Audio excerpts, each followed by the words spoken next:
밤 11시, 침대에 누워 무심코 스크롤을 내립니다. SNS에는 행복한 커플들의 브이로그가 넘쳐나고 한편에선 혼자서도 완벽하게 행복한 법을 알려주는 감성적인 글귀들이 눈에 들어오죠. 그래, 연애는 필수가 아니지. 지금은 나 자신에게 집중할 때야. 당신은 그렇게 화면을 끕니다. 하지만 마음 한구석이 찝찝한 건 왜일까요? 정말 당신은 연애를 안 하고 있는 걸까요? 오늘 심리로그는 이 따뜻한 위로 속에 숨겨진 차가운 진실을 기록해보려 합니다. 사실 우리는 연애를 거부하는 게 아닙니다. 이미 시스템 자체가 붕괴해버린 연애 시장이라는 잔혹한 게임판 위에서 패배의 상처를 입기 전에 스스로 기권표를 던진 것에 가깝습니다. 많은 사람이 좋은 사람이 없어서 자유가 좋아서라고 말하지만 심리학의 눈으로 본 진실은 다릅니다. 우리는 지금 인류 역사상 가장 풍요로운 선택지를 가졌으면서도 역설적으로 가장 빈곤한 관계를 맺고 있는 연애 불능의 시대를 살고 있습니다. 왜 우리는 이토록 똑똑하고 매력적이면서도 단 한 사람과의 깊은 연결에는 실패하는 걸까요? 그 첫 번째 로그를 열어보겠습니다. 과거의 만남이 집안의 어른이나 운명이라는 이름 아래 강제 배정되었던 시절, 우리에게는 선택권은 없었지만 최소한 비교의 고통은 적었습니다. 하지만 지금은 다릅니다. 자유연애라는 이름 아래 우리에게는 무한한 선택권이 주어졌죠. 데이팅 앱을 켜면 수백 명의 프로필이 쏟아지고 클릭 한 번이면 새로운 사람을 만날 수 있을 것만 같습니다. 그런데 심리학자 베리 슈와츠는 이를 선택의 역설이라고 명명했습니다. 선택지가 많아질수록 인간은 더 나은 선택을 하는 게 아니라 오히려 결정을 내리지 못하고 불안해한다는 것이죠. 이제 우리는 상대를 고유한 인격체로 보기 전에 조건 리스트가 붙은 상품으로 스캔합니다. 키는 몇인지, 직업은 무엇인지, MBTI는 나와 맞는지. 이 과정에서 우리는 무의식적으로 상대를 언제든 교체 가능한 부품으로 인식하기 시작했습니다. 조금만 갈등이 생겨도 혹은 나보다 아주 조금 더 나은 조건을 가진 사람이 나타나기만 해도 지금 내 옆의 사람은 금세 반품 세상이 됩니다. 우리는 자유를 얻은 게 아니라 끝없는 비교라는 감옥에 스스로를 가둔 셈입니다. 이 무한 비교의 로그가 쌓일수록 우리의 마음은 안정감이 아닌 대체될지도 모른다는 공포로 채워지게 됩니다. 여기에 또 다른 로그가 겹칩니다.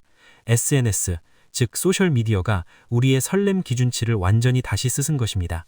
인스타그램에는 완벽하게 연출된 커플의 일상이 넘쳐나고 유튜브에는 영화처럼 아름다운 만남의 이야기들이 쏟아집니다. 우리의 무의식은 이 이미지들을 정상이다, 나도 이런 관계여야 한다 라는 기준으로 내사화합니다. 심리학에서는 이를 사회 비교 이론이라고 합니다. 우리는 자신의 행복도를 절대적으로 평가하는 게 아니라 타인과의 상대적 비교를 통해 판단하는 경향이 있습니다. 그리고 SNS는 이 비교의 대상을 무한히 확장시켰죠. 결과적으로 실제 관계에서 경험하는 평범한 행복, 예를 들어 함께 마트에서 장을 보는 것, 아무 말 없이 곁에 있는 것, 이런 조용한 안정감은 설렘이 아니다로 평가받기 시작했습니다. 이때 도파민의 역할이 중요합니다. 도파민은 행복의 화학 물질이 아니라 기대와 보상에 반응하는 물질입니다. SNS와 데이팅 앱은 끊임없는 새로운 것에 자극을 제공하여 도파민 회로를 끊임없이 활성화시킵니다. 그러면 실제 관계의 조용한 온기는 불충분한 자극으로 느껴지게 됩니다. 우리의 뇌는 이미 설렘에 중독된 상태입니다. 진짜 사랑의 깊이가 아니라 순간적인 설렘의 강도로 관계의 가치를 판단하는 상태죠. 이것이 설렘 마지노선이라는 개념의 핵심입니다. 단지 평범하다고 느껴지는 관계가 곧 맞지 않는 사람이라는 신호가 되고 우리는 또 다른 도파민의 분비를 위해 새로운 대상을 찾아 떠납니다. 앞서 말한 두 가지 로그, 관계의 상품화와 도파민 중독이 쌓이면 세 번째 로그가 자연스럽게 형성됩니다. 그것은 바로 거절에 대한 공포입니다. 현대 연애 시장에서는 거절이 단순히 안 맞다는 의미가 아닙니다. SNS의 공개성과 연결된 탓에 거절은 일종의 평가의 실패로 느껴집니다. 내가 거절당한다는 것은 내가 충분하지 않다는 신호로 해석되기 시작하면 연애 자체에 도전하는 행위 자체가 정신적으로 위험한 것으로 등급이 올라간다는 뜻입니다. 심리학자 제이 콘즈는 이를 자기 방어적 미연애로 부릅니다. 이는 단순히 연애가 싫다는 것이 아니라 자기 존중감을 보호하기 위해 스스로 관계에 진입하지 않는 심리적 전략이라는 뜻입니다. 구조는 다음과 같습니다. 처음에는 연애에 관심이 있었지만 한 번 또는 여러 번의 거절 경험을 거쳐 그 고통을 다시 겪지 않기 위해 우리는 스스로 차단벽을 치우며 이렇게 합리화합니다. 나는 자유가 좋아서 연애를 안 하는 거야. 좋은 사람이 없다. 지금은 나 자신에게 집중할 때야. 이 말들은 거짓말이 아닙니다. 하지만 그 뒤에는 다시 그 고통을 겪을 용기가 없다는 진짜 감정이 숨어 있습니다. 이것이 오늘 도입부에서 말한 찝찝한 마음의 진짜 출처입니다. 결국 자기 방어적 미연에는 진정한 자유의 선택이 아니라 상처를 피하기 위한 심리적 탈출 루트입니다. 우리는 스스로를 연애가 필요 없는 완벽한 사람으로 포장하지만 실제로는 연애에 필요한 감정적 용기를 잃고 있는 것입니다. 여기까지는 주로 심리적 구조를 이야기했습니다. 하지만 연애 불능의 근원은 심리뿐만 아니라 우리의 뇌 자체에도 있습니다. 특히 옥시토신이라는 호르몬에 대해서 이야기해야 합니다. 옥시토신은 종종 사랑 호르몬이라고 불리지만 그 진짜 역할은 다릅니다. 옥시토신은 설렘을 만드는 것이 아니라 안정감과 신뢰와 유대감을 형성하는 호르몬입니다. 즉, 옥시토신은 관계의 깊이를 결정하는 물질입니다. 연구에 따르면 옥시토신은 신체 접촉, 깊은 대화, 그리고 안전하다는 감각을 경험할 때 분비됩니다. 그런데 문제는 현대의 연애 패턴은 이 옥시토신 분비의 조건을 체계적으로 방해하고 있다는 것입니다. 먼저 관계의 상품화로 인해 우리는 상대를 깊이 알기 전에 교체하는 경향이 생겼습니다. 옥시토신은 시간과 반복이 필요한 호르몬인데 우리는 그 시간을 주지 않고 더 좋은 옵션을 찾아 떠납니다. 둘째, 자기 방어적 미연애로 인해 우리는 감정적으로 자신을 폐쇄합니다. 차단벽이 높을수록 옥시토신이 분비될 기회는 줄어들고 관계에 대한 기본적인 신뢰감도 함께 퇴화하게 됩니다. 결론적으로 현대인의 뇌는 도파민, 즉 설렘에는 과도하게 반응하지만 옥시토신, 즉 안정감에는 점점 무감각해져 가고 있는 것입니다. 진짜 사랑의 무게를 느낄 수 있는 뇌의 어빌러티가 퇴화되는 중입니다. 이것이 연애 불능의 생물학적 근거입니다.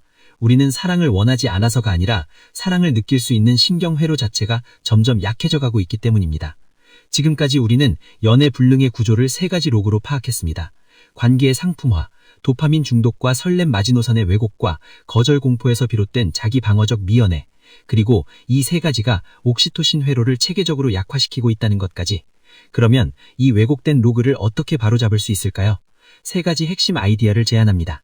첫째, 비교의 루프를 끊는 것.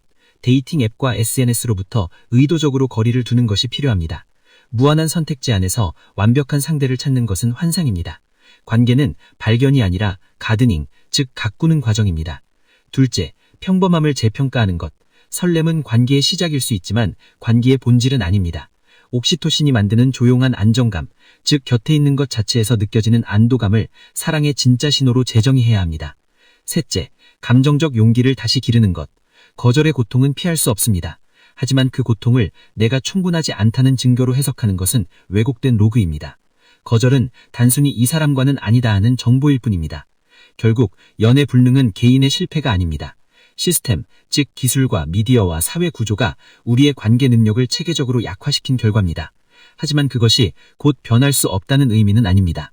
왜곡된 로그는 바로잡을 수 있고 옥시토신 회로는 다시 활성화될 수 있습니다. 단, 그것은 의도적인 선택과 인내를 요구합니다. 당신의 마음 한구석이 찝찝한 건 아직 연애를 원하는 심장이 살아있기 때문일 가능성이 높습니다. 그것을 억제하는 게 아니라 그 신호에 귀를 기울이는 것, 그것이 왜곡된 심리 로그를 다시 쓰는 첫 번째 단계입니다. 오늘의 심리 로그를 여기서 닫을겠습니다. 다음 로그에서는 구체적인 행동 루틴과 관계 패턴을 분석해 보겠습니다.